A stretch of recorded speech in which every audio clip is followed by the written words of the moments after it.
A former CCSD teacher says her school did not do enough to protect her in her own classroom. Now she's hoping things change so that other teachers don't experience what she did. All the time. All the time. Melissa Gonzalez says her last year as a teacher was something no educator should have to experience. I don't think there was one time I came home and told my husband I had a good day teaching. Gonzalez says she started with the Clark County School District in 2001. In 2005, she helped open Tartan Elementary as a resource teacher. For the last few years, she was teaching a self-contained class for special education students. And the first year was great. I made relationships with parents. I was always at their kids' sporting events on weekends. I was never home. I'd grab my daughter and off we'd go. I was always with my students on weekends as well. So I thought the next year, okay, not a problem. The start of the 2016-2017 school year brought new students and new problems. They looked at me and called me Four Eyes. We don't have to listen to you. That pig. Gonzalez showed me the behavior reports she was turning in, most of them dealing with one student. This one describing him tossing his desk. Another saying a student threw his desk and tore up paperwork. Gonzalez showed us pictures like this. He was drawing pictures of a gun at my head on the whiteboard. Behavior reports uncovered there were parent conferences and warnings because of the classroom destruction. Sometimes timeouts for kicking over chairs and refusing to go to certain classes. In one case, a phone call to a parent after a student threw crayons at Gonzalez and jumped over chairs. I felt like every day I was gearing up for battle. Gonzalez says the worst day was on December 1st, 2016. She says a student rammed her in the back while she was teaching a class. A student she says she had multiple behavioral problems with. And the next thing I hear is, no, don't, stop, you're gonna hurt her. By that time it was too late, I had already felt it. I was already flying. I had itty bitties right in front of me that I couldn't smash. So I'm twisting and turning, and the next thing I know, I trip on my foot and I go flying. My head goes into the front of the wall. She says she ended up going to urgent care and was out of school a few days. The behavior report Gonzalez provided shows the student who rammed her was given a timeout in the office. When I called school police, they looked at me and told me I couldn't do anything because the kid was 1 year younger than was allowed by law. Gonzalez says bad behaviors continued in her class. Nothing changed. Nothing changed. The most they did was take the paraprofessional from the early childhood autism class to come and sit in my class when my assistant had to go out for 30 minutes to do gen ed services. That's all they did. Gonzalez says the injury forced her to leave the classroom for several weeks. It got to a point where I couldn't walk anymore. I was in so much pain. Workers' comp doctors, all where they were giving me literally was prescription after prescription. Papers show Gonzalez was approved for Family and Medical Leave Act, or FMLA, and then medical leave of absence. After a back surgery, she says things got worse. It wasn't long after the nightmares started coming. Shadows and sounds started scaring me. In October 2017, Gonzalez said a psychologist diagnosed her with PTSD and agoraphobia, which makes it nearly impossible for Gonzalez to leave her house. It was even difficult for her to come to the living room for this interview. I couldn't handle it. I still can't. Sitting out here is very hard for me because there's so many windows.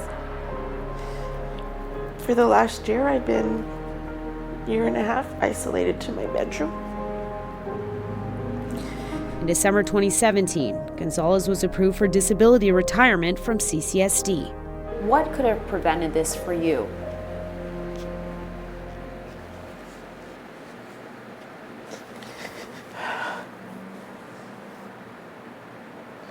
If they would have listened to me and separated them like I asked them to. News 3 did reach out to CCSD and Tartan Elementary for comment, and we were told that the district cannot comment on individual personnel matters. We have also requested information on what happens with these behavior reports once they are filed. We'll have that breakdown for you as we dig into the information. Continue to send in your comments and concerns to my tip line, schooltips@news3lv.com or 702-805-0489. The district is implementing new safety measures to help protect teachers. They're arresting these violent students, but a child psychologist and a family therapist I spoke to tell me these are just reactionary steps and they might be fixing the cracks in the foundation, but they aren't addressing what is causing the cracks in the first place. Schools are like a microcosm of what's happening in the community. Dr. Sheldon Jacobs is a family therapist. He says the past 2 years of the pandemic was the earthquake, upending family lives. Now adding inflation and high gas prices into the mix, homes have been stressful. He's not surprised to see that stress moving outside the home, calling it the tsunami. You're going to have some of the behaviors, some of the violence that we unfortunately have been seeing in the schools. Dr. Jacobs says peers may notice classmates and friends acting differently before things turn violent, and they should communicate. First off, it's okay to be okay. It's okay to, it's okay to, to feel a certain way. It's okay to, to be struggling. There's nothing wrong with that.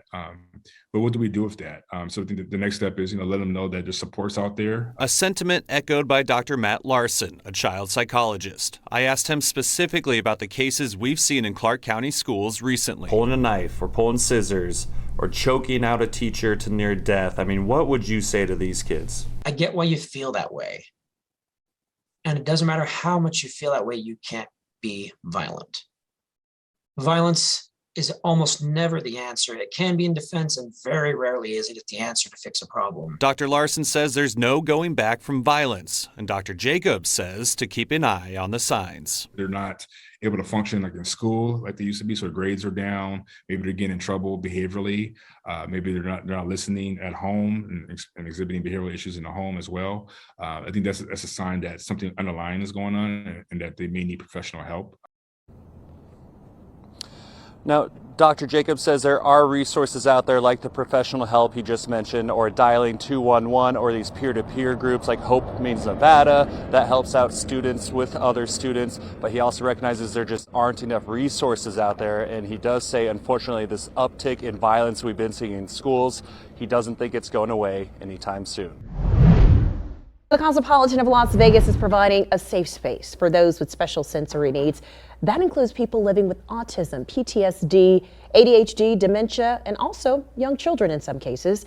April, by the way, is also Autism Awareness Month. We stopped by the Chelsea inside the Cosmopolitan to see how the venue is including everyone in the entertainment experience. Hanging out here with Fedor Benucci, the Vice President of Entertainment for the Cosmopolitan of Las Vegas. And this happens to be Autism Awareness Month, and you all kicked off a really cool initiative with an organization called Culture City. I should mention that we are inside the fabulous Chelsea, which is now designated as a sensory inclusive venue. So that means a few things. What does that mean? Thank you for having us. Yes, what it means is that we have kits available for customers that come and they have children or adults that have sensory issues and want to that need these devices. So essentially, the program was with a company called Culture City. Yeah. And if you have this need, you can go to the guest services podium and request a kit.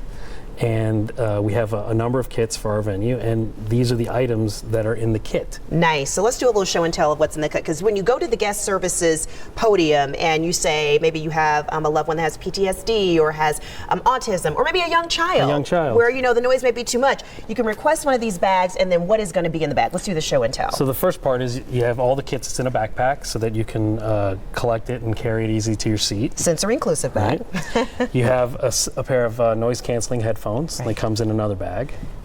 You have a lanyard so that you can wear it, so that the child can wear it.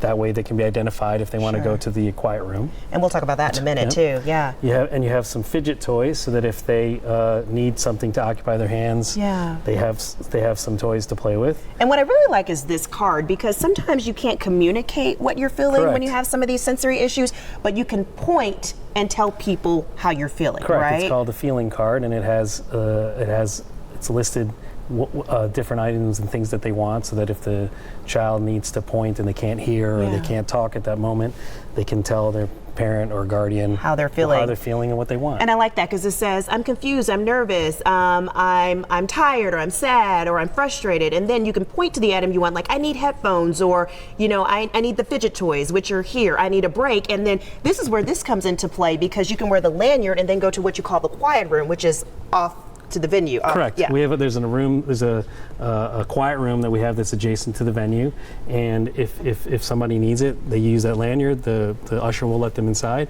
and it's completely quiet. There's no sound in there, and they can be comfortable in their surroundings. Well, you know, we are the entertainment capital of the world, so it makes sense that you would make entertainment accessible to everyone, right? Regardless of their sensory issues. And it's really cool, the partnership we have with Culture City, which is this organization known for partnering with venues and helping address sensory issues and needs. And the fact that our very own Imagine Dragons is connected with it as well, which is cool, showing that they're really connected to the community and the needs. And then also a certain percentage of the people working in the theater have to be trained with some of these Correct. issues as well. All of the ushers have to go through a training program so that when customers come or guests come with this request, that they know how to handle it, they know how to give out the devices, and they know how to explain everything to them. And it's an amazing program. The other day I was at the Golden Knights. I have a 2-year-old. I forgot our headphones. I went to the arena and I requested the kit. See? So we provide the kit, and I've also used the kit. You practice what you preach is what you're Correct. saying in essence. Yeah. Very good. Well, you know, this has been really helpful. Obviously, this is Autism Awareness Month, so just really providing access to everyone so they can enjoy the entertainment here at your venue. Thank you, Fedora. Appreciate it. Thank you. And as he mentioned, you know, they have some of these kits at different venues, the Cosmopolitan of Las Vegas obviously being one of those right now.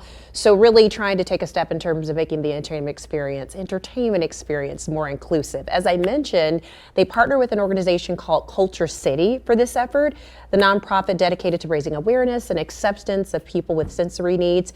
2 members of Las Vegas's own Imagine Dragons, drummer Daniel Platzman and bassist Ben McKee, have teamed up with the organization. And you know what? They're so nice. They're going to talk with us this coming week about it. Hi, everybody. I'm Reed Cowan from News 3 Las Vegas. We want to thank you for checking out our YouTube channel. Remember, you can always see more of our videos by clicking on the video links. And also don't forget to click that subscribe button so that you don't miss out on any of our YouTube updates. Thanks for watching.